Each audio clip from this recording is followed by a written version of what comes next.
Last week on Your World. Today's show is dealing with mistakes. We've all made them.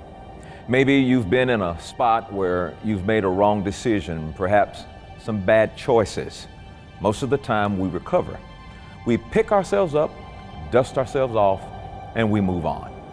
Today's guests are here to share their stories about choices they made that took them down a path where their confidence and self-image was utterly ripped apart. Instead of thinking, I made a mistake, they now feel that I am a mistake. Our guests today are living in guilt over something that happened in their past that continues to live in their present, and they have found themselves caught in a never-ending cycle of shame and abuse. The two ladies you will meet today have two very different stories, but they are coming from the very same place.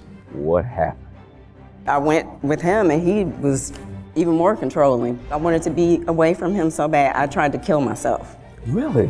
And I landed up in the hospital, and do you know, he came there and laughed at me and told me I was weak. You allowed this man to continue to show up in your life and devalue you. Yeah, absolutely. And what happens when you're being devalued, sometimes you can get pushed down so low that you have no other choice but to come up. Coming up next. Why do you feel that you're responsible for your mother's suicide?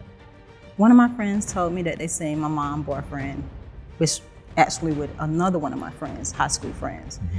And when I went back home, my mom, she was cooking. I told her what happened, and she immediately ran out the door.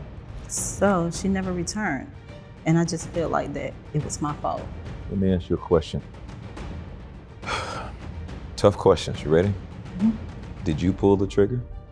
They both want to end their cycle of shame, blame, and low self-worth and rebuild their lives. This is all next, right here on Your World.